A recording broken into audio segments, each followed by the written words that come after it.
Glória a Deus. Eu quero saudá-los com a paz do Senhor Jesus.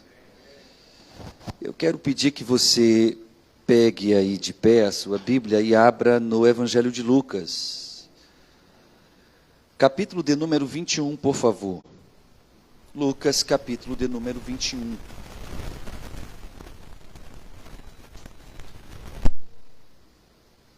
Pegue aí a sua Bíblia, abra no Evangelho de Lucas, no capítulo de número 21. Eu quero ler alguns versículos deste capítulo para nossa meditação.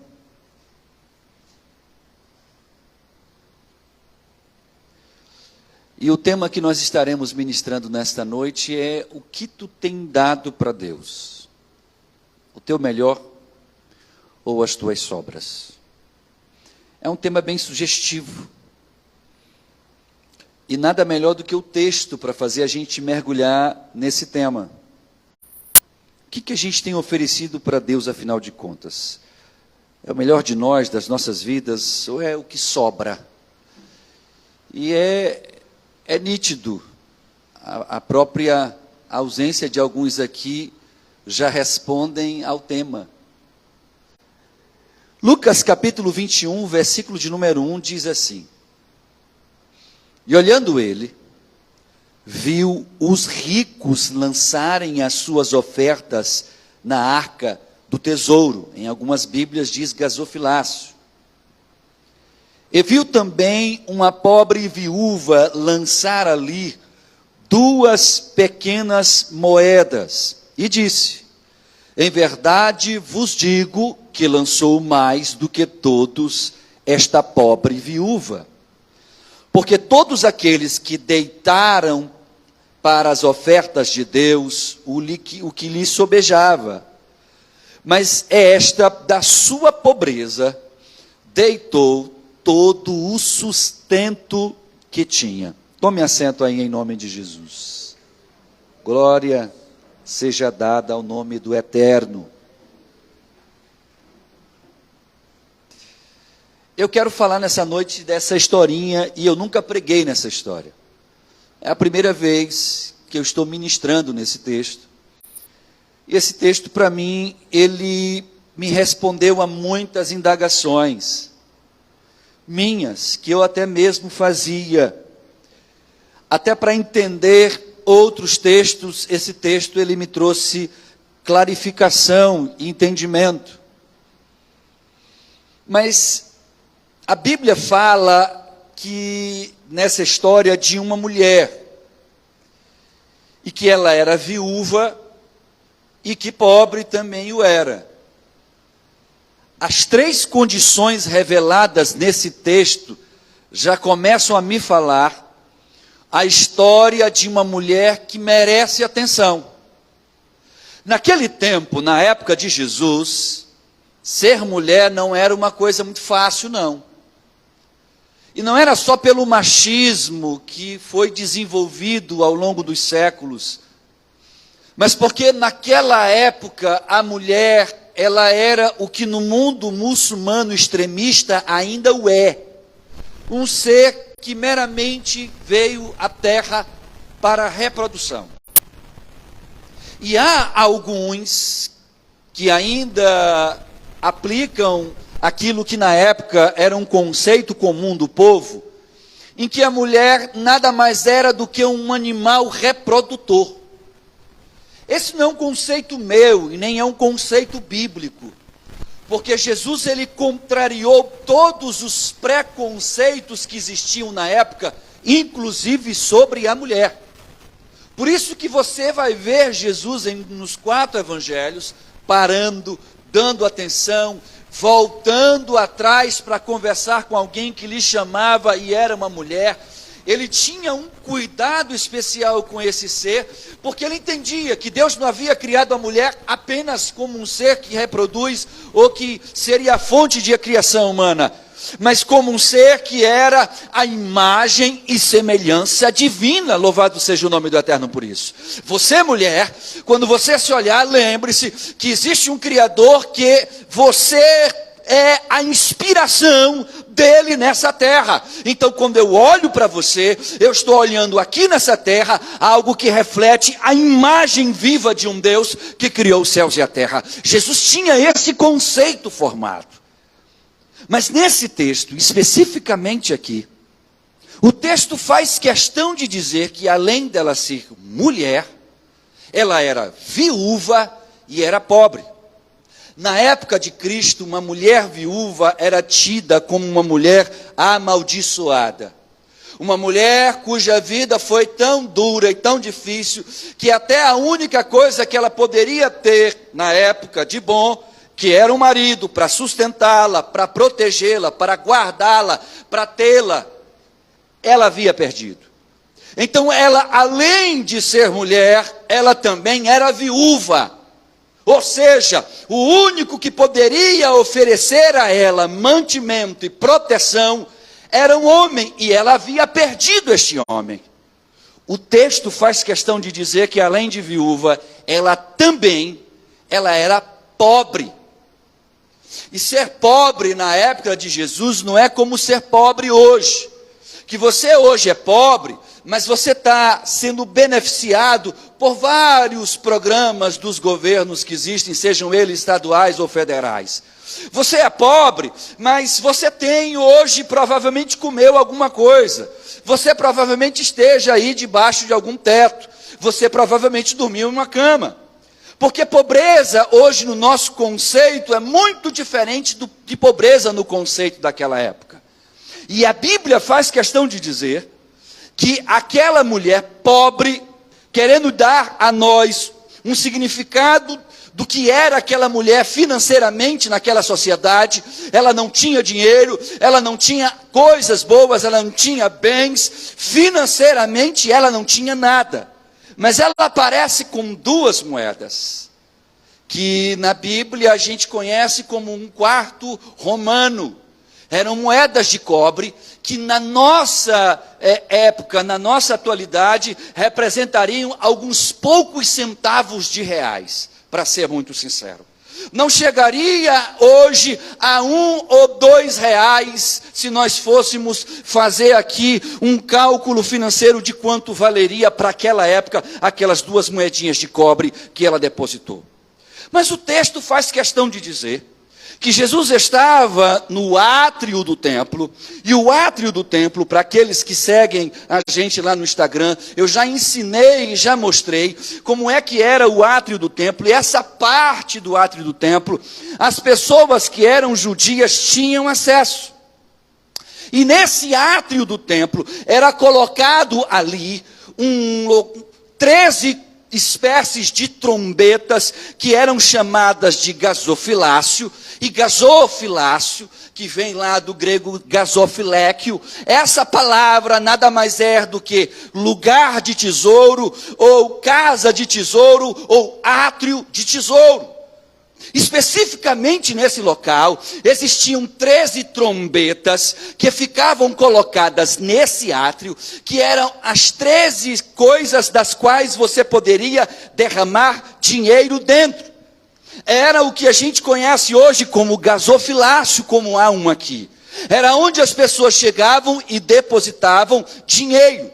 E na época de Jesus, naquele átrio, existiam 13 gasofilácios, ou 13 trombetas, por onde as pessoas jogavam por cima as suas ofertas. Pastor, por que 13? Porque naquela época, das 13 ofertórios que existiam, 2 deles faziam alusão àquilo que se pagava de imposto no templo. Para você entrar no templo na época de Jesus, na região do templo, você tinha que pagar um imposto. Era cobrado imposto simplesmente para você pisar ali perto da região do templo. As outras 11 gasofilácios que existiam, eles eram distribuídos em 2 tipos. 2 desses gasofilácios eram para pessoas que queriam ofertar para a caridade. Então lá tinham 13 trombetas diante de você. E você chegava e dizia assim: eu quero hoje entrar no templo. Então a primeira trombeta que você tinha que colocar era do imposto do templo. Depois, se você decidisse, não, eu quero ajudar os pobres, existiam 2 trombetas daquelas que eram colocadas ali para quem quisesse ofertar para os pobres, colocava a sua oferta ali. As outras 9 trombetas, elas eram para ofertas específicas, oferta de holocausto, oferta para quem foi curado de uma lepra e estava sendo purificado, oferta para quem estava pedindo perdão pelos pecados. Existiam 9 tipos de ofertas, e essas ofertas, cada uma delas, cada vez que você chegava diante de Deus para fazer uma oferta, você tinha que deixar dinheiro. É estranho falar sobre isso, porque quando a gente olha para esse texto, quando a gente vai analisar o contexto desse texto, a única coisa que nos vem em mente é que o texto só fala de dinheiro. Quando você vai ouvir as pregações na internet, dos pregadores que vão pregar sobre dinheiro, eles usam esse texto para reforçar a importância da gente trazer dinheiro para a igreja. Esse texto, quase toda vez que eu vi um pregador fazendo uso dele, era para ensinar, incentivar e motivar as pessoas a trabalharem as suas finanças. O que eles não entendem é que esse texto, ele vai muito além do que é dizimar e ofertar. Porque a Bíblia diz que Jesus estava no átrio do templo, observando todas as pessoas que estavam ali depositando dinheiro. Agora imagine que no átrio do templo, em frente ao templo, bem de frente ao templo, tinha aquelas 13 trombetas, aqueles 13 locais onde as pessoas ofertavam, e todas as pessoas que queriam se aproximar do templo, de cara, teriam que pagar imposto. Depois que elas pagavam imposto, elas ainda iam ter que ofertar e decidir para que estarão ofertando. Mas nenhuma delas ficaria ali se não ofertasse. Até aí, para mim e para você que já estamos com a mente cansadas de ver tanta gente corrupta no meio do evangelho, usurpando a fé das pessoas, arrancando dinheiro em nome de Deus, pedindo para você fazer coisas que são impossíveis de serem feitas, mexendo com a sua mente psicologicamente, usando de vários artifícios até conhecidos dentro da psicologia, para lhe enganar e lhe incentivar a fazer o que você não tem a menor condição de fazer. Mas naquela época não se existia esta visão tão corrompida como há hoje, tão bem elaborada como há hoje. Esses ofertórios não foram criados pelos judeus, eles foram ditos lá no livro de Levítico, pelo próprio Deus, quando ele estava instruindo como que o templo dele seria, e o próprio Deus determinou que assim deveria ser feito. E que cada pessoa que quisesse chegar diante deste Deus, traria uma oferta por algum motivo que fosse, dos quais eu já citei nessa noite. Porém, Jesus, ao estar naquele átrio, ele estava com os seus discípulos, ele já tinha pago o imposto para estar ali, e ele queria ensinar uma lição para os seus apóstolos. Porque todos que estavam com Jesus estavam observando que os homens ricos chegavam ali com saquinhos de dinheiro, saquinhos de moeda, e derramavam as suas moedas. Quem era muito rico saía derramando em cada um dos ofertórios. Quando eu estive junto com a minha esposa lá em Bangkok, numa das cidades onde o budismo é muito forte, quando você entra em qualquer templo, ao redor da imagem de Buda, que normalmente são imagens bem grandes, alongadas, ao redor da imagem de Buda, há vários gasofiláceos, e eu estive parado como Jesus estava ali, observando o que as pessoas turistas faziam, e eles vinham com os saquinhos, e quem tinha muito dinheiro, saía depositando muito dinheiro em cada gasofilácio, com a ideia de que fazendo assim, chamaria a atenção daquela divindade. Na época de Cristo não era diferente. Aqueles homens que eram ricos, eles pegavam montantes de dinheiro e eles iam despejando nos gasofiláceos para chamar a atenção dos levitas, para que os levitas e os sacerdotes daquela época olhassem para aqueles homens e dissessem: nossa, como ele tem um coração bom, nossa, olha o tamanho do coração daquele homem, olha o saco de dinheiro que ele trouxe para ofertar na casa do Senhor. Mas Jesus estava observando e Jesus estava fazendo uma leitura espiritual daquele local. Jesus olhava no coração de cada pessoa e percebia no mundo espiritual se o que cada um que estava ali ofertando, de fato estava ofertando porque amava a Deus, ou estava ofertando porque queria chamar a atenção dos outros para si. É igual aquela pessoa que quando quer ajudar na igreja, ela não consegue se conter e ela precisa dizer para todos: ei, eu quero ajudar aqui na campanha para dar R$1.000, como que quisesse chamar a atenção para si e não chamar a atenção de Deus. Há algumas pessoas aqui que quando querem abençoar de uma forma diferente a igreja, elas nos chamam em particular, e muitas vezes a ordem que chega para Flávia, que está sentada ali, é: não diga para o pastor Fábio, não diga para o pastor Júnior quem é que fez isso, porque a única pessoa que eu quero que saiba o que eu estou fazendo é aquele que está acima de mim, louvado seja o nome de Jesus. Mas a Bíblia diz que Jesus estava com os apóstolos e queria ensinar algumas lições a estes apóstolos. E Jesus então chama a atenção dos apóstolos para uma mulher pobre e viúva.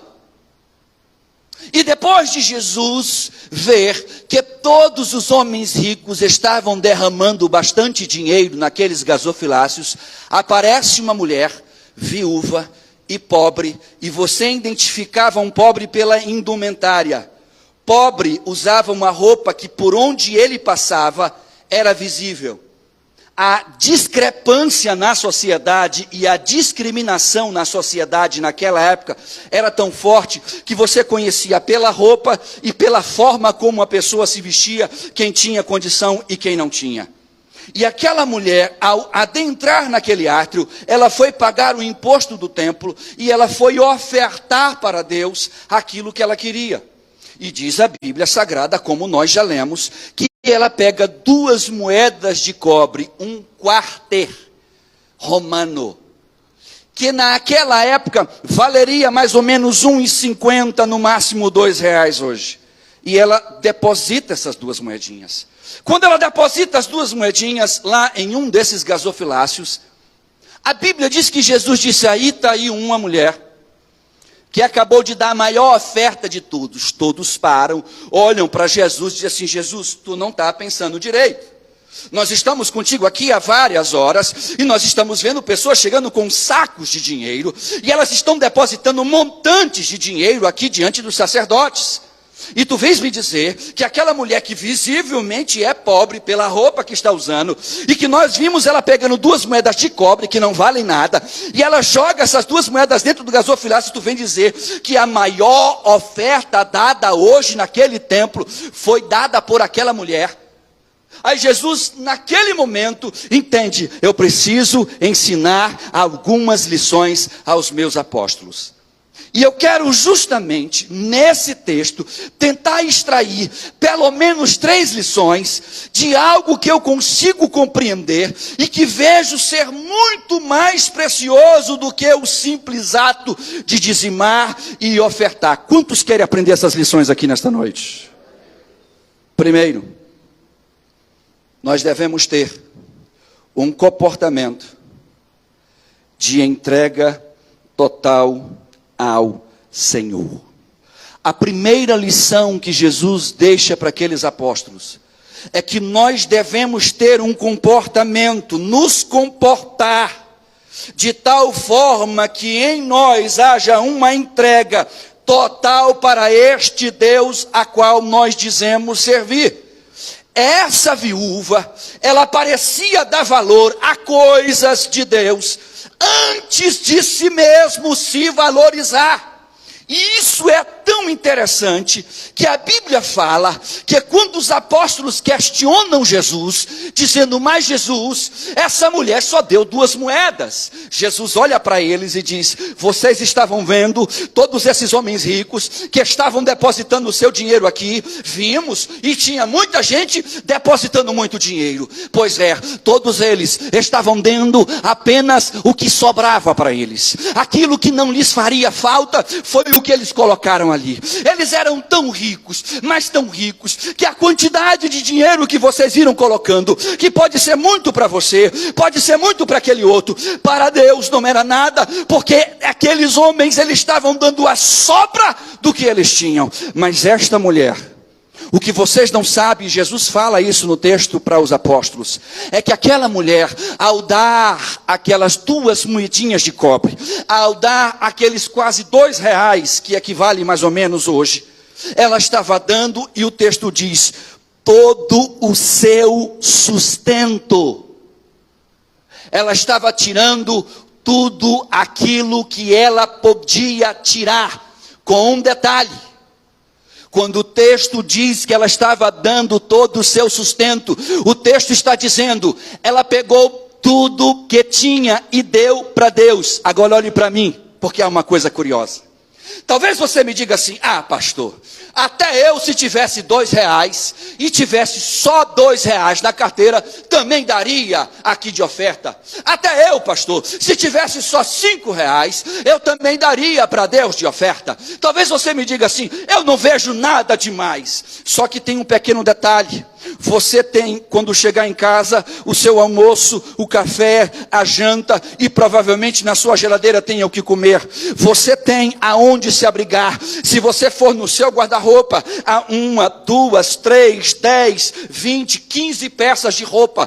Se você precisa de sapatos, há sapatos para você se vestir. E quando eu olho para esta mulher, o texto faz questão de dizer uma coisa curiosa. O texto diz que de todo o seu sustento.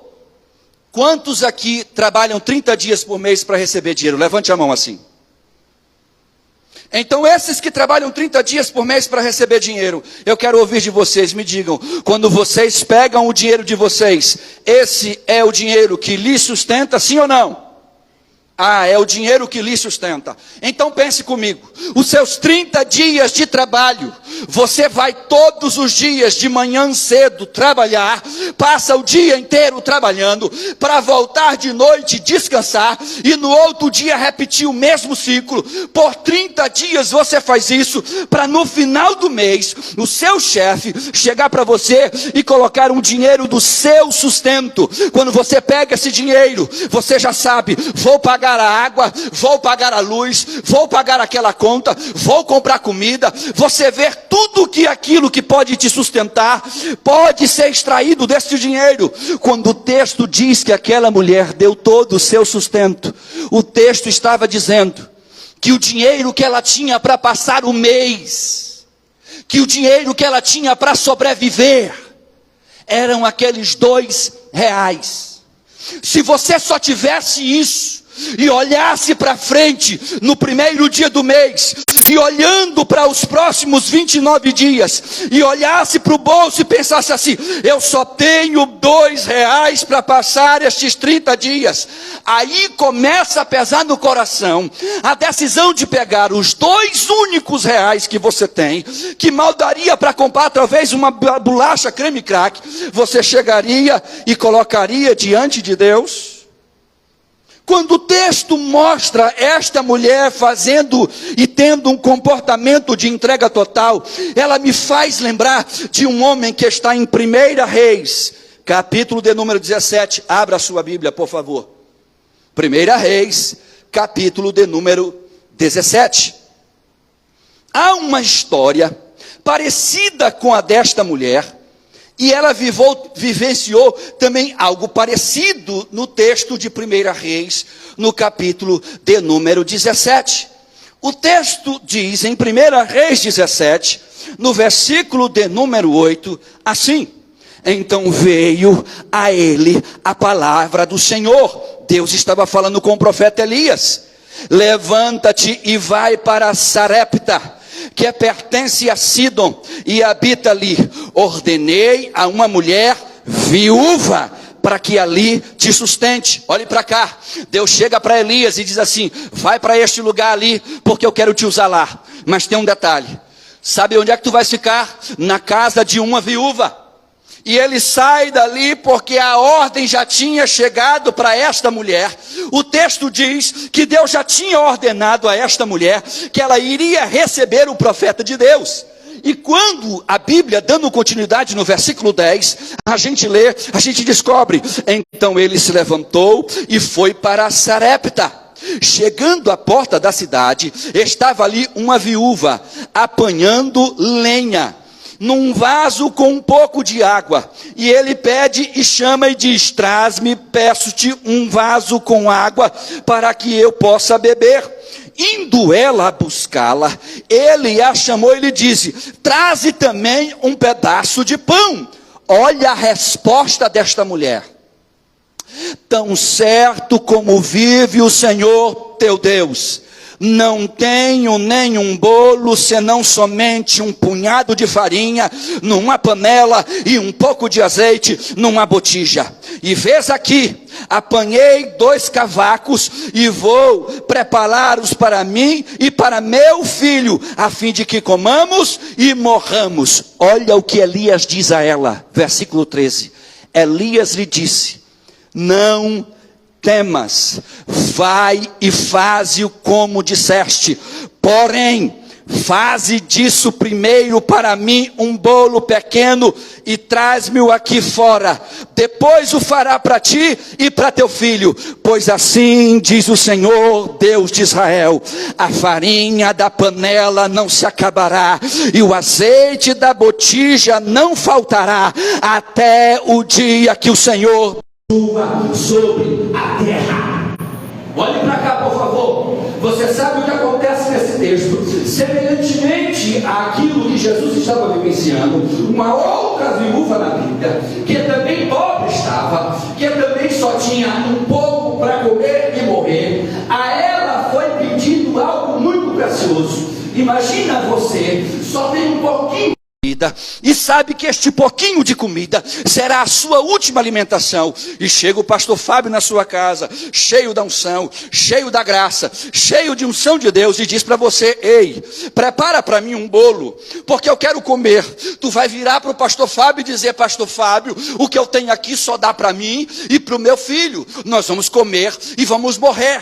E ele, na unção e na graça de Deus, na direção do Altíssimo, diz para ti assim: não prioriza a ti, não prioriza o teu filho, pega este primeiro pedaço e traz aqui, que eu sou o homem de Deus, eu vou comer, e depois que eu comer, eu estou sentenciando uma palavra profética na tua casa, que não faltará alimento. Quando aquele homem de Deus disse isso, e aquela mulher teve a opção de não aceitar, ela ouve aquilo que veio como ordenança divina, e ela fez uma escolha: eu farei uma entrega total, porque há uma palavra profética sobre a minha vida. Deus prometeu que não haveria falta de farinha na minha panela, e na minha botija não faltaria azeite. Ela olha para a única porção que tem de farinha, ela prepara o bolo, e eu tenho certeza que quando ela preparava, acabou ali a farinha, acabou ali o azeite, mas ela leva no homem de Deus e diz: assim como tu disseste, eu estou fazendo, come. E na medida que ele come, que ela volta para a cozinha, quando ela olha para a farinha, ou a panela da farinha, ela vê a panela borbulhando de farinha, ela olha para a botija de azeite e vê minando azeite, então ela entende: Deus é aquele que não deixa nenhum dos seus filhos abandonados e largados à sorte quando você tem uma entrega total. E tem um detalhe: essa mulher vivenciou um milagre na vida dela. Ei, varão, imagina aí tu abrir a tua despensa hoje, por uma palavra profética lançada sobre a tua vida com fé, e tu todo dia tirar um saco de arroz de lá, um saco de feijão para fazer o arroz com feijão, e você vai no dia seguinte e aparece lá de novo outro saco de arroz e outro saco de feijão. Você acha talvez isso estranho, porque nos dias atuais parece que isso está distante, mas o que você não sabe é que a Bíblia diz que o mesmo Deus do passado é o mesmo Deus de hoje e será o mesmo Deus eternamente. Ele continua operando quando você entende que a entrega é totalmente para Ele. E aí entenda onde eu quero chegar. Pastor, só está falando de quê? De dinheiro? Não, eu não vim aqui para falar simplesmente de dinheiro. Eu vim aqui para lhe dizer que aquela mulher, ela foi enxergada por Jesus, não simplesmente porque ela estava dando dinheiro, mas porque a atitude dela foi uma atitude de fé. Tudo que eu tenho, eu quero apresentar diante deste meu Deus. Tudo que eu tenho para o sustento deste mês, eu quero apresentar diante deste Deus. E tem um detalhe: quando você volta para a viúva de Sarepta, ela vivenciou um milagre de ver por muitos dias na panela de farinha brotar farinha e na botija de azeite brotar azeite. Eu pergunto para você, seja sincero, você tem vontade de vivenciar, de experienciar milagres de Deus na sua vida, sim ou não? Eu acho que essa parece ser uma pergunta retórica, porque parece ter uma resposta óbvia. Mas na prática, muitos de nós que desejamos viver e experimentar milagres de Deus, quando somos colocados em situações de entrega para este Deus, nós voltamos atrás e não fazemos como aquela mulher havia feito.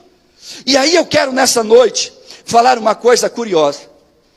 Tanta gente, meu querido pastor Fábio, que eu tenho visto reclamando de que está numa situação financeira difícil, de que as portas parecem que estão fechadas, que eu não vou nem perguntar aqui, nesta igreja, quem está passando por um momento difícil financeiramente, porque você vai levantar a mão e vai dizer: eu estou passando, pastor, as minhas contas estão apertadas. O que é curioso quando eu vejo isto, é que nós hoje, tendenciosamente, culpamos o atual governo por aquilo que nós já estamos vivenciando há vários e vários governos nesta nação. E o que mais me chama a atenção é que muitas pessoas estão deixando as igrejas, estão deixando de servir a esse Deus, porque quando a luta e os apertos acontecem, quando as coisas começam a apertar na nossa vida, você sabe qual é a primeira coisa? E aí eu estou falando à igreja, aqueles que seguem Jesus, que nós paramos de fazer na casa de Deus, é de dizimar e de ofertar. Eu estava com o Hilton conversando ontem, antes de irmos para um culto que foi realizado na casa da irmã Ana. E nós estávamos no carro discutindo o fato de que ele estava faltando aula e de que eu também estava faltando aula, nos prejudicando na nossa vida secular para estar atendendo a um chamado de Deus. E nós chegamos a uma conclusão: que nessas quase 7 faculdades que eu já estou caminhando dentro delas, eu nunca fiquei reprovado numa matéria, eu nunca precisei, graças a Deus, repetir uma cadeira, e nunca precisei também andar com o meu boletim manchado de notas vermelhas, porque a despeito de entender que eu preciso estar lá, quando se fala no reino de Deus, eu compreendi, e ele também compreendeu, que a nossa prioridade é Deus. Quando você entende que mais importante do que você, mais importante do que o seu eu, mais importante do que as coisas que você tem, é Deus presentificado na sua vida, presentificado no meu coração, você começa a entender que as desculpas que nós oferecemos para Deus, elas não valem diante deste Deus. Pastor, hoje eu não vou para o culto, porque eu estou com uma forte dor de cabeça. Ô pastor, eu amanheci hoje com um corpo um pouco febril, eu não vou na igreja. Pastor, a minha esposa adoeceu, e ele nunca cuidou da esposa, mas naquele dia do culto ele diz: eu não vou para a igreja, porque estarei cuidando da minha mulher. Ele liga a televisão, vai assistir televisão, enquanto a mulher está lá no quarto, sofrendo, e ele tem a coragem ainda depois de dizer: eu assisti o culto online, pastor. Estamos vivendo em uma geração que, se nós não nos voltarmos para entender o que essa mulher deixou de lição para nós, nós certamente estaremos no mesmo caminho que muitos já entraram, que é um caminho sem retorno, aonde a fé ela é assassinada, aonde o seu coração é corrompido, e tudo que você fica quando olha para as igrejas evangélicas é o que eu ouço nos comentários, quando eu vejo as pessoas criticando as igrejas desta nação. São um bando de ladrão, são um bando de bandidos, são um bando disso, são um bando daquilo outro. Mas o que eles não sabem é que ainda existe nesta terra homens e mulheres de Deus que amam a Deus acima de tudo e que têm se doado na casa de Deus porque ama este Senhor. Quem entende o que eu estou falando nesta noite aqui? Pode aplaudir Jesus porque Ele é digno. Aí, irmã Meiroca, a luta aperta, a luta rocha, as finanças dão uma apertada. A primeira coisa que eu faço: rapaz, eu não vou mais dizimar não. Não vou ofertar mais não. Ah, pastor, o senhor não sabe o que eu estou passando. Nem me diga. Ah, pastor, se o senhor estivesse aqui na minha casa, o senhor entenderia. Nem precisa me falar. Porque quem é provedor é aquele mediante a sua fidelidade. Abra em Provérbios, por favor. Me veio um texto aqui à memória. Abra aí, por favor, em Provérbios, capítulo de número 3, por favor. Abra aí. Provérbios, capítulo de número 3. Se você estiver me assistindo aí, abre aí se você tiver uma Bíblia. Provérbios, capítulo de número 3. Olha que coisa interessante quando a gente olha para o contexto do que Jesus estava ensinando. Muitas pessoas, meu irmão, não conseguem ter uma entrega total para este Deus, porque são apegadas a mais aquilo do que tem, do que na confiança do que Deus pode fazer. Se Jorge estivesse aqui, antes de eu ler este texto, Jorge, baixista desta igreja, e quando ele assistir ele vai se lembrar, trabalhou comigo quase 16 anos, nós somos parceiros na prótese dentária, como somos amigos até hoje. Eu lembro como se fosse hoje, que nós estávamos juntos no laboratório, e eu tinha o dinheiro para pagar a minha luz. E essa não é uma história que os outros contam por aí, que são histórias mentirosas, e histórias para gerar em você sensibilidade emocional. Eu não tenho o menor interesse de emocionalizar você, mas eu quero lhe contar uma história que eu vivi. E eu estava com ele, e nós estávamos ali, contando o dinheiro para pagar a luz. Chega o cara para cortar a luz, porque a luz estava atrasada. Quando eu fui conferir o dinheiro, eu percebi que precisava retirar o dízimo, porque eu não tinha retirado o dízimo deste dinheiro. E eu tiro o dízimo, e Jorge, como se fosse hoje, eu lembro, ele diz assim: irmão Júnior, eu não era pastor na época, irmão Júnior, se o senhor tirar o dízimo, não vai ter como o senhor pagar a luz. Eu falei: então vamos cortar a luz.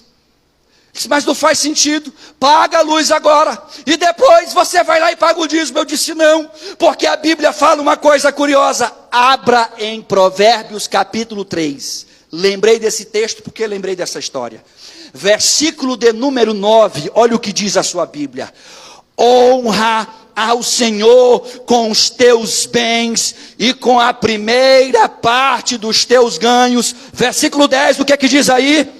E se encherão os teus celeiros e transbordarão de vinho os teus. Quem acredita na Bíblia dá glória a Deus. Olha para cá, olha para cá. Tu sabia de uma parada interessante? A gente meio que acredita na Bíblia naquilo que interessa para a gente. Aquilo que não interessa para a gente eu não creio muito nisso. Mas aquilo que me satisfaz, não, isso aí eu acredito. Isso é enganar a si mesmo. Porque a palavra de Deus, ela começa em Gênesis e se encerra em Apocalipse. E quando eu olho para esse texto, escrito e dito pelo próprio Salomão, ele diz que se eu honrar a Deus com a minha primeira 10ª parte, que aqui na nossa Bíblia nada mais é do que o dízimo, e honrar ao Senhor com aquilo que Ele tem me dado, os meus celeiros transbordarão. Quando eu disse isso para Jorge na época, pastor, ele disse: então pronto, então vamos ver. Chegou o cara para cortar a luz, eu disse: senhor, não está pago. Ele disse: olha, eu vou voltar aqui mais tarde, vou lhe dar um tempo. Eu disse: tudo bem. Deu umas 3 horas, ele volta, e aí, senhor? Eu digo: eu não paguei porque eu não recebi ainda nada de outro cliente, não entrou nenhum serviço. Ele disse: então eu lamento. E eu estou olhando, ele vai lá, ele puxa meu registro, abre, corta, e me dá uma notificação e sai, e Jorge fica olhando como quem dissesse assim, e agora? Cadê a tua fé?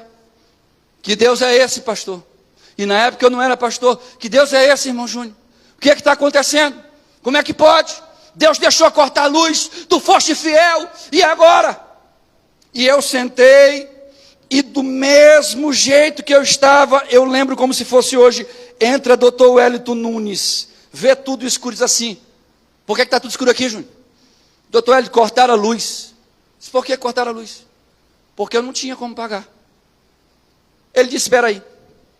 Ele foi lá no consultório dele, pegou 3 serviços grandes, trouxe para mim, colocou na mesa e disse, quanto é que dá isso aqui? Na época, mais ou menos uns R$1.000 e poucos. Eu falei, dá R$1.000 e poucos. Ele disse, pronto, pega aí. Fez um cheque, colocou na mesa e disse assim, eu vou pagar adiantado, faça o serviço e vai pagar a sua luz. Eu olhei assim para Jorge.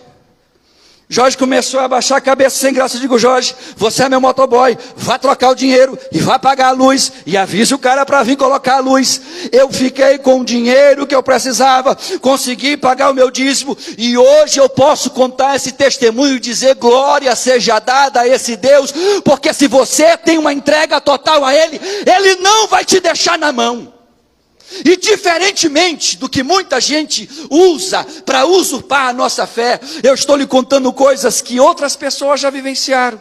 Que se eu disser assim aqui, quem gostaria de contar um testemunho de algo, que fez um voto com Deus, que se aliançou com Deus, que disse para Deus algo, mas sabe o que acontece nesta geração? Nós somos tão infiéis em tantas coisas, mas queremos ver os milagres de Deus. Nós somos infiéis completamente nas nossas finanças, pastor, mas queremos ver as nossas contas em dias. Nós somos infiéis naquilo que nós deveríamos ofertar para Deus, mas nós queremos ver a prosperidade bater na nossa porta. Olhe para cá. Ainda que isso desça seco dentro de você, permita pelo menos descer. Quando nós somos a este Deus fiéis, com uma entrega total a Ele, Deus vai honrar, não é você, Deus vai honrar esta palavra. E nesta palavra diz que os teus celeiros transbordarão, e os teus lagares não faltarão vinho. E se você entende isso lá dentro da sua alma e não consegue dizer glória a Deus, é porque dentro de você há uma certeza: ih, pastor, eu sou um destes. Ih, pastor, eu sou um destes que quando fala de dízimo eu não gosto, quando fala de oferta isso me incomoda. Mas o texto que você conhece como Bíblia, as palavras que você conhece como sendo de Deus, fazem referência a isso e dizem: quando você é fiel a este Deus, sobre a tua casa e sobre a tua vida haverá prosperidade. Sabe o que eu tenho visto? Eu vejo pessoas que constantemente chegam para mim dizendo assim: pastor, o senhor pode me emprestar tantos reais? Pastor, o senhor pode me ajudar a pagar essa conta bem aqui? Pastor, o senhor pode fazer isso aqui por mim? E eu não faço isso com qualquer pessoa. Eu sou muito seletivo para quem eu dou ou empresto o meu dinheiro. Porque eu entendo que há muita gente de má fé que usurpa do nosso coração. Que vê no seu coração bondades assim, aqui que eu vou ganchar aqui. Mas aquelas pessoas que eu entendo que infidelidade irão honrar, eu vou e empresto e digo assim: meu filho, por que você está pedindo dinheiro emprestado? Ah, pastor, porque estou passando um momento difícil. Se você já parou para pensar por que está passando um momento difícil? Você já parou para ver que talvez na sua casa você esteja sendo fiel, mas a sua mulher não? Ou talvez, mulher, você esteja sendo fiel, mas o seu marido não? Ou talvez você esteja sendo, mas os seus filhos não? E a infidelidade de um atinge o outro, e isso é claramente visto na Bíblia. Não tem como não atingir, sabe por quê? Porque quando se fala de marido e mulher, nós somos o quê? Quero ouvir everybody aí, como é que é? Uma só carne. Aí imagina aí, Lília, tu dizimando bacana, e o bacanão do Marcão: não vou dizimar não, que eu não concordo, esse pastor é ladrão. Não vou dizimar não, que o pastor Fábio vai investir naqueles kart dele lá. Vou fazer essa parada não. Aí a Lília usufrui pela metade daquilo que Deus poderia dar em abundância, porque o abençoado do marido é ladrão. Porque a Bíblia diz que quem não dizime nem oferta na igreja é chamado de quê? Eu quero ouvir de vocês: de ladrão. E quem disse isso é o próprio Deus. Lá no livro de Malaquias, no capítulo 3, no versículo 10. Se você não honrar o Senhor com a 10ª parte daquilo que Ele te dá, a Bíblia diz: você é ladrão. E a Bíblia Sagrada diz uma coisa pior do que chamar a gente de ladrão. Ela diz, sabe o quê? Que nenhum ladrão entrará no reino de Deus. Aí além de você ser ladrão, além da gente estar roubando Deus, a gente ainda critica aquele que está fazendo a coisa certa diante de Deus. Aí eu quero falar com você uma coisa curiosa. Uma segunda lição que eu aprendo nesse texto. Olhe para o texto. O texto diz uma coisa interessante. O texto fala no Lucas, capítulo de número 21. Abra aí na sua Bíblia. Algo curioso, porque olhando ele, viu os ricos lançarem as suas ofertas no gasofilácio. Viu também uma viúva lançar ali 2 pequenas moedas e disse, em verdade vos digo que a viúva pobre deu mais do que todos, porque todos estes deram como oferta daquilo que lhe sobrejava, mas esta da sua pobreza deu todo o sustento que tinha. Pastor, qual é a segunda lição que Jesus estava ensinando para os seus apóstolos? Segunda lição, nós precisamos entender que para este Deus, nós temos que quando for oferecer algo a Ele, oferecer algo que tenha valor para nós. Explica, como diz o caboclo, pastor, para eu entender que é isso. Quando eu olho para esse texto, eu vejo que essa mulher, ela deu algo que para ela era valoroso. Quando o texto diz que de todo o seu sustento ela deu o que tinha, ela estava pegando o que para ela na época era o que tinha de mais valor e dado para Deus. Mas quando eu parafrasio no texto, quando eu navego nas lições de Cristo, eu me faço e me vejo pensando, você tem dado do melhor da sua vida para este Deus? Olhe para cá. Será que você tem dado do melhor do seu tempo para Deus? Quanto tempo você tem gastado com qualquer outra coisa que não tenha relação com este Deus? Você tem dado o melhor do seu tempo nas suas orações? O que você tem feito para este Deus que você possa abrir a boca hoje nesta igreja assim, pastor, isto que eu estou fazendo é o meu melhor? Ou será que talvez eu esteja doutrinando numa igreja aonde há pessoas que não entendem mais a dimensão do que é oferecer o melhor para Deus? Há algumas pessoas aqui que estão sacrificando as suas aulas para estarem aqui. Há outras pessoas que estão aqui adoecidas, mas decidiram estarem na igreja cultuando a Deus. Há outras pessoas que eram para estar trabalhando, mas disseram lá, eu não irei ficar no trabalho, porque quero estar na casa de Deus. Qual é o melhor seu que você tem dado a este Deus? Quando eu olho para estas perguntas, eu me lembro de uma situação que eu já vivi nesta congregação. Nós fizemos uma campanha. E na campanha, nós pedimos para que as pessoas doassem roupas e brinquedos, para que nós pudéssemos doar a pessoas carentes. E como se não bastasse, nós sempre reunimos a diaconia, e nós vamos selecionar as várias sacolas que vêm cheias de roupas, e as caixas cheias de brinquedo, aquilo que de fato é algo que eu usaria ou não. E pasmem, mais da metade de tudo que é doado vai para o lixo. Mais da metade do que muitos que estão aqui sentados deram um dia, eu, pastor Juarez Júnior, joguei no lixo. Porque quando eu pego uma camisa e vejo lá a foto de um político, eu fico pensando o que se passa na cabeça de um crente, que doando uma roupa para um carente, oferece uma camisa que nem ele tem coragem de usar. Mas como se não fosse pior do que usar uma camisa de um político, como se estivéssemos falando de ideologia partidária, há pessoas que pegam roupas rasgadas, manchadas, e oferecem elas na caridade. E como se não fosse pior, ela chega em casa e diz assim, filho, o pastor solicitou que nós doássemos brinquedos.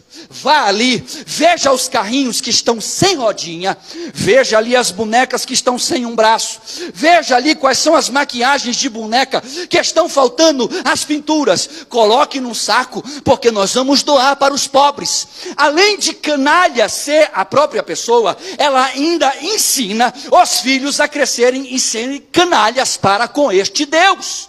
Aí sabe o que acontece?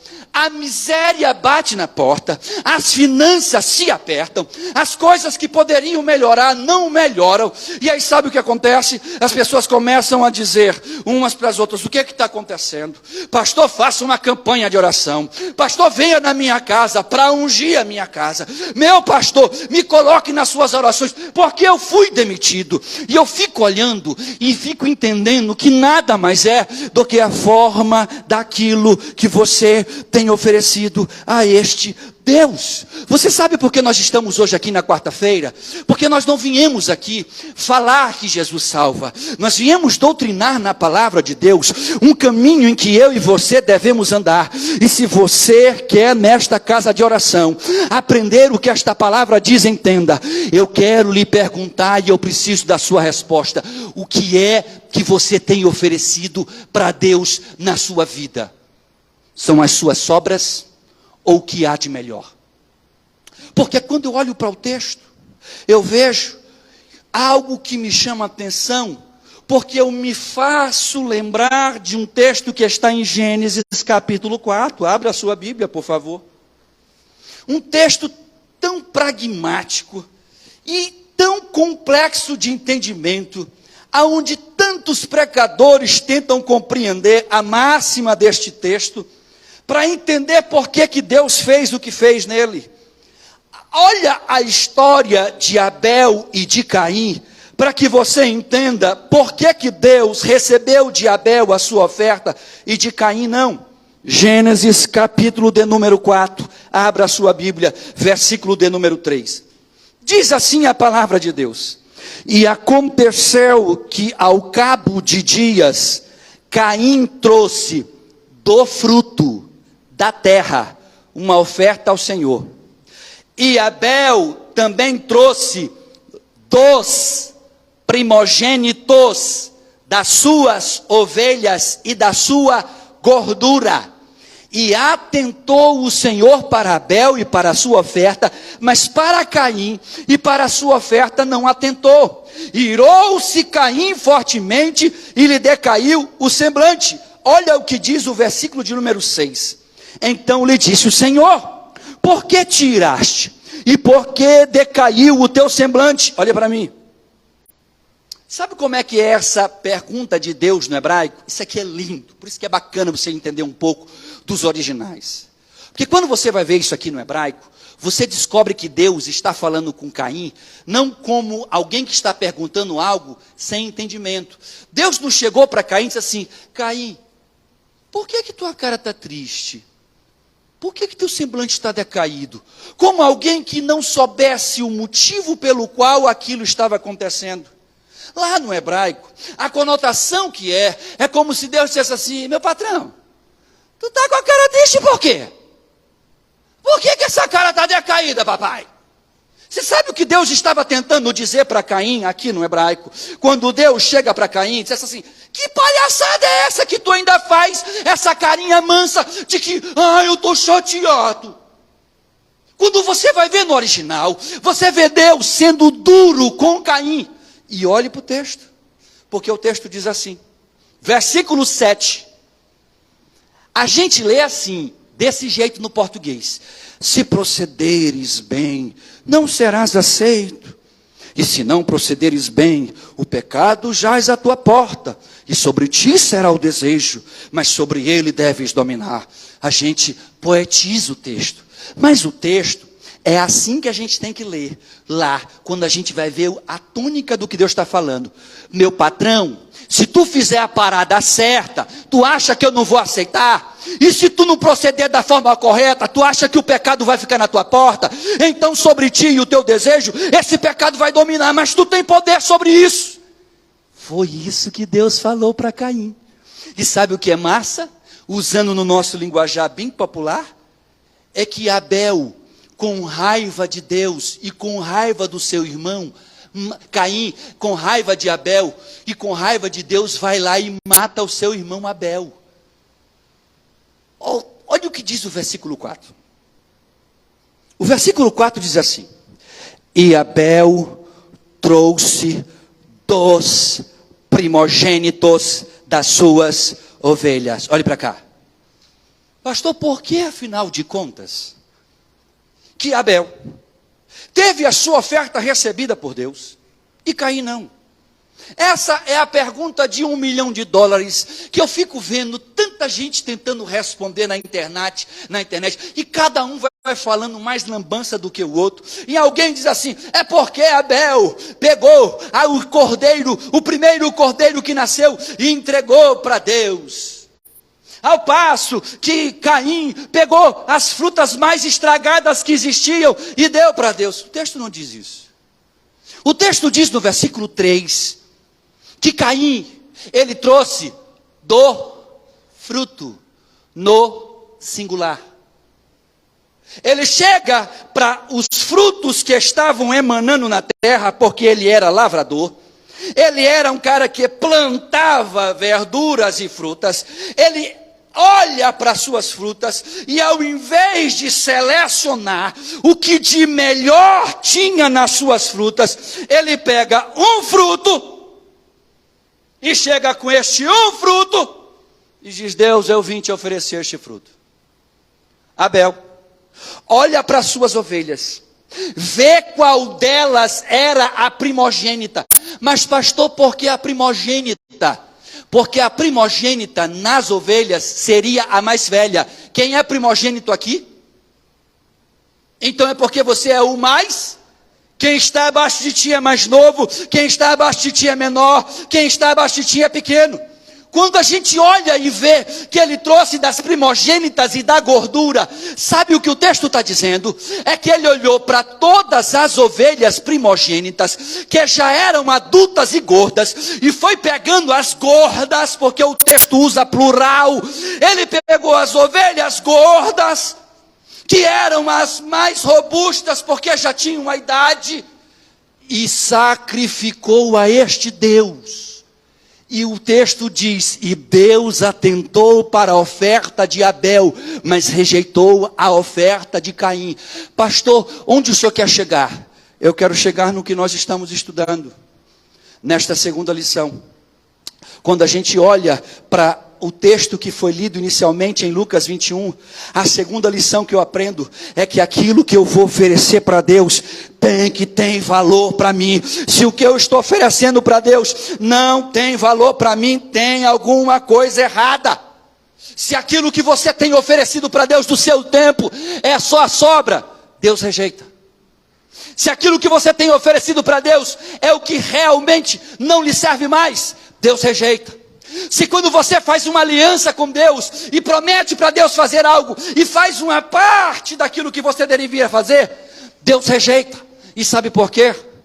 Porque quando eu vejo lá um irmão entrando e dizendo assim: pastor Juarez Júnior, eu vim aqui abençoar a igreja, e eu quero fazer aqui um cheque, ou eu quero doar aqui uma casa, ou eu quero doar isso, ou eu quero doar qualquer coisa. Eu não vejo o coração dele, mas Deus vê. E aí tem pessoas que não entendem porque que Deus, ainda que você esteja dentro da casa de Deus, fazendo alguma coisa, seja esta coisa de um jeito ou de outro, mas este Deus está olhando o seu coração. Abra sua Bíblia, por favor, em Salmos. Abra aí.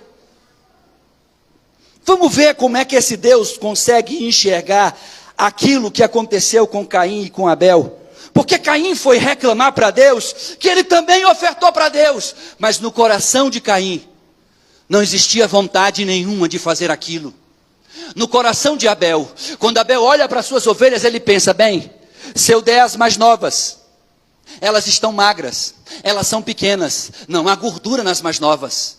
Mas se eu pegar as primogênitas, se eu pegar aquelas primeiras que nasceram, elas já estão grandes. E o texto diz: das primogênitas e das gorduras. E lá no texto você entende, eram as mais gordas. Ele seleciona não uma, mas ele seleciona todas aquelas que eram primogênitas. Ele pega as melhores que ele tinha. E Deus está olhando lá dentro do coração dele e está vendo. Aí há um homem segundo o meu coração. Abra, por favor, a sua Bíblia em Salmos capítulo 51. Vamos ver o que diz a Bíblia Sagrada neste capítulo. Olha que coisa curiosa. O versículo de número 16 diz assim: pois não desejais sacrifícios, senão eu os daria. Olhe para cá. Você sabe quem está falando isso? Davi. Davi está dizendo para Deus: Deus, se fosse para sacrificar 1000 ovelhas, eu faria, beleza. Sabe por quê? Porque 1000 ovelhas para mim não é nada.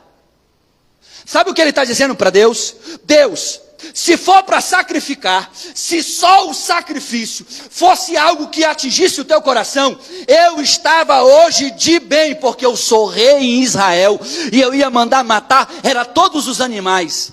Mas olha o que ele mesmo diz, versículo 16: pois não desejais sacrifícios, senão eu os daria, e não te deleitas em holocaustos.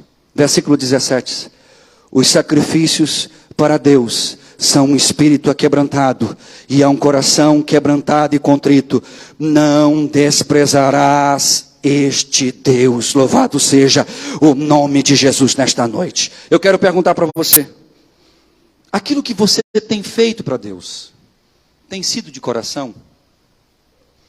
Edinho, será que o que tu está fazendo para esse Deus de fato é de coração?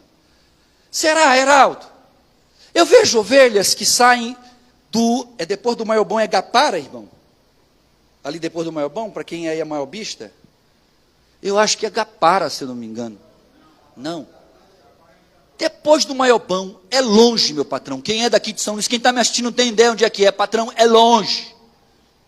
Quando eu vejo aquele camarada chegando aqui na igreja, no domingo, à noite, e entrando ali com a sua esposa, depois de pegar 2 ônibus para vir depois do Maiobão, e eu vejo o meu diácono, que mora 3 casas daqui, dizendo: ah, pastor, eu não vim para a igreja, porque eu amanheci com uma dor na coluna. Pense numa coisa que adoece a minha alma. Ah, pastor, eu não vim hoje para a igreja, porque o senhor nem sabe, minha filha adoeceu. Nunca cuidou de um filho na vida. Naquele dia ele vira o melhor pai do ano. Eu fico olhando para essas coisas, e eu disse para o Wilton uma verdade que eu disse a ele assim: a gente nem pode dizer na igreja, mas me atreverei a dizer. Quando estávamos conversando, eu e Wilton, sobre aquelas pessoas que se disponibilizam no reino de Deus, independente das consequências que ele viverá, ele entende: o meu melhor Deus merece, o meu melhor eu darei a ele. Eu estava dizendo a ele, a maioria das pessoas que estão nas igrejas, seja evangélicas ou seja católicas, a maioria daqueles que se dizem cristãos, nunca se encontrarão com Deus na vida. Por quê, pastor? Porque Deus vê o coração.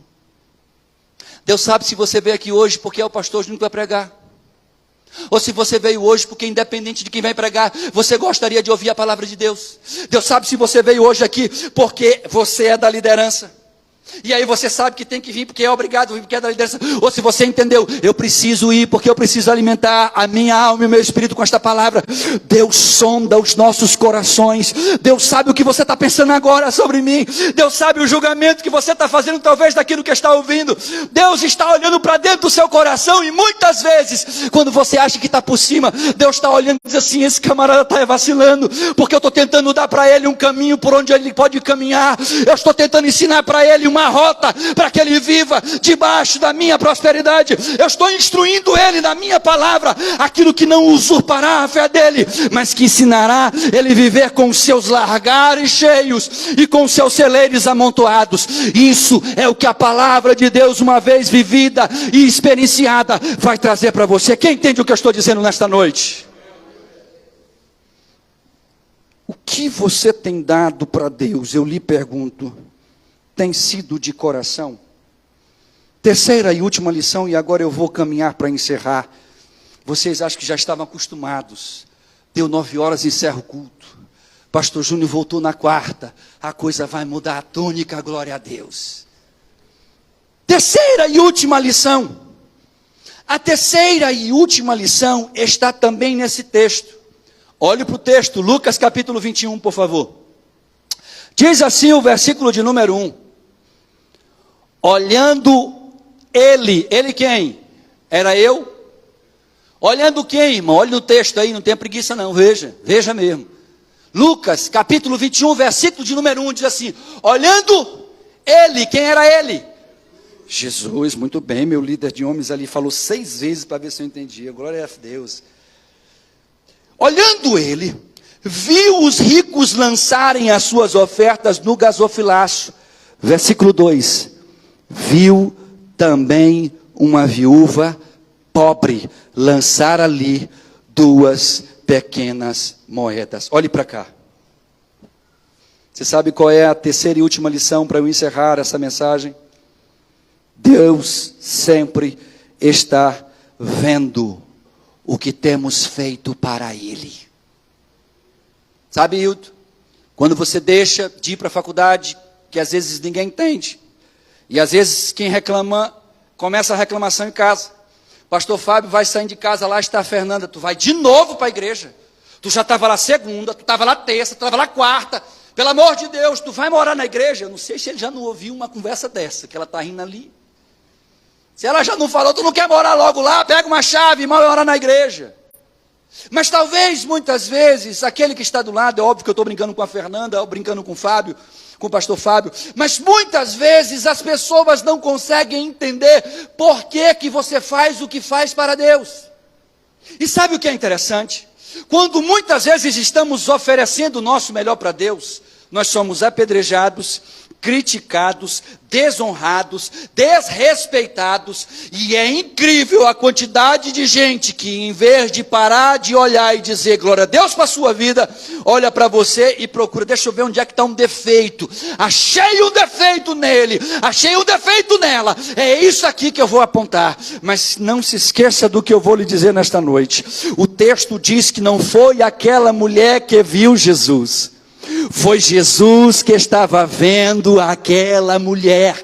E o que é mais lindo é que ele não estava vendo só a mulher por fora, mas Jesus olhava o coração e a intenção dela, porque quando todos estavam dando muito dinheiro do que lhe sobrava, ela dava tudo que tinha a este Deus. E Jesus olhou e disse assim, aquela mulher que vocês não estão vendo o coração, eu vejo o coração dela, e eu estou vendo o que ela está dando a este Deus, é o melhor que ela poderia dar. Deus está te vendo. Para algumas pessoas, Cali, quando a gente diz assim, Deus está te vendo, a gente pula e diz glória. Mas outras pessoas dizem assim, como é? O senhor não me diz que Deus viu o que eu fiz, não. O senhor não diz que Deus sabe o que eu fiz agora e antes de vir para a igreja. Meu Deus, Deus estava me vendo mesmo. Não diga isso não, pelo amor de Deus. Deus vê mesmo. Deus vê tudo que você e eu fazemos para Ele. Eu quero que você entenda uma coisa curiosa. Abra em Marcos capítulo de número 12, na mesma história. Marcos capítulo de número 12. Essa história se repete pelo evangelista Marcos. Mas olha uma coisa interessante que há nesse texto. Versículo de número 41, em Marcos capítulo 12. E estando Jesus assentado defronte da arca do tesouro, gasofilácio, observara a maneira como o quê? O quê? Olhe para cá. Ele estava olhando a multidão. Você acha mesmo que estava passando alguém despercebido pelo Jesus que nós conhecemos? Ele olhava a multidão inteira, e cada uma daquelas pessoas que estavam ali, eram sondadas no coração por este Jesus. Deixa eu ver o coração desse, deixa eu ver o coração daquele, deixa eu ver o coração desse, deixa eu ver o coração desse. E ele foi procurando, deixa eu ver se não é possível que não tenha um coração aqui que me ama de verdade. Vai. Aí aparecem os homens ricos, ele diz, deixa eu ver se tem no coração desse, não tem. Deixa eu ir nesse que não tem. E ele foi na multidão procurando um coração que tivesse realmente voltado-se para este Deus. Versículo 42. Vindo, porém, uma pobre viúva, deitou 2 pequenas moedas que valiam meio centavo. E chamando seus discípulos, disse-lhe: em verdade vos digo que esta pobre viúva deitou mais do que todos deitaram na arca do tesouro, porque todos ali deitaram o que lhe sobejava, mas esta da sua pobreza deitou tudo o que tinha do seu sustento. Glorificado seja o nome deste Jesus. Sabe o que eu aprendo com isso? Ele me vê, ele vê o que você está fazendo. Ele vê a intenção que há no seu coração. Ele vê se o que você está fazendo com prazer. E aí tem gente que diz assim: pastor, hoje nós temos que limpar a igreja, minha diaconia. Aí vem 2 diáconos, estão lá limpando, com a cara mais amarrada do que o mundo no trem. O que foi, meu filho, que você está assim? Não, pastor, porque está só eu aqui. Está só a irmã, está só o Joãozinho, está só a Mariazinha. E cadê o Beltrano? Cadê a fulana? Eu olho e digo: mas o que você está fazendo? Para quem é? É para o pastor. O que você faz é para o seu pastor, porque se você está fazendo por minha causa, você está roçadíssimo. Eu não vou lhe salvar, eu não vou lhe levar para o céu, eu não posso lhe perdoar pecados, mas se você vem aqui, como nossos diáconos fazem, estão ali limpando, dizendo assim: eu estou fazendo é por causa dele, eu estou fazendo é para a glória dele, eu estou fazendo porque ele merece. Aí Deus está olhando lá de cima, dizendo assim: olha só, ela está sozinha, mas no coração dela há gozo, há alegria no que está fazendo. Pode abençoar minha filha. Ele está sozinho ali, ninguém está vendo, ninguém está aplaudindo, mas eu estou vendo, porque ninguém escapa do olhar de Deus. Então quando você estiver fazendo algo para Ele, não o faça por causa de alguém, não o faça porque você quer se aparecer, não o faça porque você quer ser aplaudido, faça porque Ele está te vendo. Quem entende o que eu estou dizendo nesta noite? 1 Pedro capítulo 3, versículo 12 diz assim: porque os olhos do Senhor estão sobre os justos e os seus ouvidos atentos às suas orações, mas o rosto do Senhor é contra aqueles que o fazem mal. 2 Crônicas capítulo 16, versículo 9, a parte A do texto diz: porque quanto ao Senhor, seus olhos passam por toda a terra, para mostrar-se forte para com aqueles cujo coração é perfeito para com Ele. Salmos capítulo 101, versículo 6 diz: os meus olhos estarão sobre os fiéis da terra, para que se assentem comigo, e os que andam no caminho reto, este servirá. E o que usa de engano não ficará dentro da minha casa, e o que fala mentiras não estará firme perante os meus olhos. Salmo 33, versículo 18 diz assim: eis que os olhos do Senhor estão sobre os que o temem, sobre os que esperam na sua misericórdia, para livrar as suas almas da morte e para conservar vivos da fome. Pastor, mas por que o senhor está citando tantos textos que eu não estou tendo nem tempo de visualizar? Para deixar claro o que a Bíblia diz: Deus está te vendo. Ele vê o que você faz, Ele vê o seu sacrifício, Ele vê a sua dor, Ele vê quando você chora sozinho porque ninguém te entende, Ele vê quando você está sofrendo porque estão te acusando ou estão te deixando na mão. Ele te vê. Eu posso não estar te vendo, pastor Fábio pode não te ver, mas Ele não deixa nada passar despercebido. Ele vê o seu coração. Louvado seja o nome de Jesus. Pode aplaudir Jesus mesmo, porque Ele é digno. E há quem diga: pastor, eu sinto que Jesus se esqueceu foi de mim. Sinceramente, quem consegue ser sincero nesta noite e já teve a sensação de que foi esquecido por Deus? Levante assim a mão, sem demagogia. Acho que quase toda a igreja. Abra em Isaías, por favor. E nunca mais esqueça disto. Se você tiver um marca-texto, marca esse texto. Risca assim em volta, bota uma seta apontando para o texto, porque eu quero ler com você Isaías capítulo de número 49. Abra aí, por favor. O versículo de número 15, ele é marcante, porque a Bíblia fala que Deus disse a Isaías: porventura pode uma mulher esquecer-se tanto de seu filho que cria, que não se compadeça dele e do filho do ventre, mas ainda que esta se esquecesse dele, contudo eu não me esquecerei de ti. Nós servimos a um Deus que não se esquece de nós. Nós servimos a um Deus que não nos abandona. Nós servimos a um Deus que não nos deixa em momento algum despercebidos diante do seu olhar. Ele o tempo todo te vê. Fique de pé em nome de Jesus, por favor. Eu quero encerrar essa palavra lhe perguntando na minha conclusão: o que é que você tem oferecido a Deus? É o que de melhor você tem? Ou é as sobras do seu tempo, da sua vida, das suas finanças, de tudo na sua vida? O que é que você tem oferecido a este Deus? Nesta noite, eu quero orar, pedindo a Deus que Ele possa nos ajudar a oferecer o nosso melhor. Quem deseja fazer essa oração comigo, levante a mão, por favor. Mantenha ela levantada. Senhor, meu Deus e meu Pai, olha para esta igreja, Senhor, e para cada pessoa que com as mãos aqui levantadas estão te dizendo: Senhor, eu não tenho te oferecido o meu melhor, mas eu quero te oferecer o meu melhor. Deus, nesta noite, eu quero te pedir por cada pessoa que deseja oferecer o melhor de si para ti. Nesta noite, aliancia-te com cada um de nós, Senhor. E nos ajuda a entender que a tua palavra nos ensina, através daquilo que foi pregado, que quando nós oferecemos o nosso melhor para ti, não passamos despercebidos diante do teu olhar. Estende a tua mão sobre a tua igreja para abençoar.